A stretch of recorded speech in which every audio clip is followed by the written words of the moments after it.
उत्तर प्रदेश में काबिज योगी आदित्यनाथ सरकार के डिप्टी सीएम केशव प्रसाद मौर्य ने जनपद महोबा पहुंचकर विकास कार्यों की समीक्षा की है। इस दौरान उन्होंने प्रदेश में पूर्व में काबिज रही अखिलेश सरकार पर जमकर निशाना साधा है। साथ ही साथ डिप्टी सीएम ने कार्यकर्ताओं के साथ महत्वपूर्ण बैठक कर पदाधिकारियों से औपचारिक भेंट वार्ता की है। उड़न खटोले से जनपद महोबा पहुंचे उत्तर प्रदेश सरकार के डिप्टी सीएम का कार्यकर्ताओं ने जोरदार स्वागत किया। पुलिस लाइन स्थित हेलीपैड में केशव प्रसाद मौर्य के पहुंचने के साथ ही बीजेपी कार्यकर्ताओं द्वारा फूलमाला पहनाकर भाजपा जिंदाबाद के नारे बुलंद किए गए, जिसके बाद प्रदेश सरकार के उप मुख्यमंत्री केशव प्रसाद मौर्य ने पार्टी कार्यकर्ताओं से मुलाकात करने के बाद पार्टी कार्यालय पहुंचकर बीजेपी पार्टी के सदस्यों को संबोधित किया। इसी के साथ ही उन्होंने मुख्यालय के बौद्ध मठ पहुंचकर भगवान बौद्ध के दर्शन किए। साथ ही साथ पान की खेती का निरीक्षण कर पान किसानों से वार्ता की है। इस मर्तबा डिप्टी सीएम केशव प्रसाद मौर्य का महोबा दौरा काफी व्यस्त रहा। कलेक्ट्रेट सभागार में लघु एवं बड़े उद्यमियों के साथ बैठक के साथ ही जनपद में काबिज ऑफिस टीम के साथ ही भी महत्वपूर्ण समीक्षा बैठक की है। जनपद महोबा में डिप्टी सीएम केशव प्रसाद मौर्य का आगमन सुबह तकरीबन 11 बजे हुआ, जिसके बाद देर शाम 7 बजे के बाद अन्य जनपद रवाना हो गए। गरीब कल्याण की योजनाओं का लाभ गरीबों को सीधे मिलता रहे, इसकी चर्चा की है। और जो पूर्व में आए हुए माननीय हमारे मंत्रीगणों के द्वारा समीक्षा की गई थी, उस पर क्या कार्रवाई हुई इसकी भी जानकारी ली है और दिए।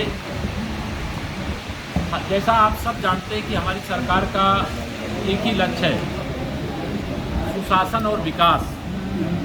गरीब कल्याण की योजनाओं में भ्रष्टाचार को समाप्त करके गरीबों का हक गरीबों तक पहुंचाना, विकास की योजनाएं जो चल रही हैं कहीं अटकी भटकी लटकी न रह जाएं, इस बात को भी ध्यान में रख करके आवश्यक निर्देश दिए गए हैं।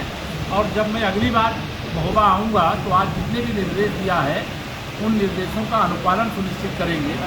आज मैं यहाँ पान की खेती देखने गया था। महोबा जैसे आला उदल जी के नाम से जाना जाता है, चंदेलों की राजधानी के नाम से जाना जाता है, वैसे ही पान की खेती के नाम से भी जाना जाता है। और गोरा पत्थर के माध्यम से जो अनेक प्रकार के उत्पाद यहाँ तैयार किए जा रहे हैं, इसके नाते भी जाना जाता है। और उसे आज मैंने देखा भी है और जो समस्याएं लोगों ने बताई उसके समाधान के लिए जिला स्तर से जो हो सकता है उसके लिए निर्देश दिया है। जो शासन से संबंधित है तत्काल यहाँ से रिपोर्ट बना करके भेजने के लिए कहा गया है। हमारा लक्ष्य है सबका साथ सबका विकास। हमारा लक्ष्य है बुंदेलखंड का सर्वांगीण विकास, क्योंकि बुंदेलखंड ने भारतीय जनता पार्टी को लगातार 2014 से हमें अपना समर्थन और अपना आशीर्वाद दिया है। देश और प्रदेश में सरकार बनाने के लिए बहुत बड़ा योगदान बुंदेलखंड का रहा है। और 2022 का भी जो विधानसभा चुनाव हुआ वह भी निश्चित तौर से बुंदेलखंड ने जैसी हमारी आशा थी उसके हिसाब से हमें परिणाम मिला है।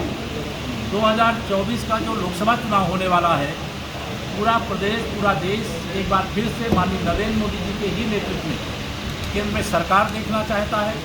इसलिए मुझे पूरा विश्वास है पूरा बुंदेलखंड फिर भाजपा की झोली में होगा, जनता के आशीर्वाद से होगा, कार्यकर्ताओं के परिश्रम से होगा। डबल इंजन की सरकार के माध्यम से जो काम किया जा रहा है उस काम के आधार पर होगा। और हमारी सरकार जो काम अच्छे ढंग से कर रही है वह आगे भी करेगी, या मैं आप सब के माध्यम से महोबा की जनता को, प्रदेश की जनता को भरोसा भी दिलाता हूँ। देखिए, श्री राहुल गांधी जी भारत जोड़ो यात्रा निकाल रहे हैं, लेकिन वो भारत जोड़ो नहीं परिवार बचाओ यात्रा है। सब और कांग्रेस के बड़े जो दिग्गज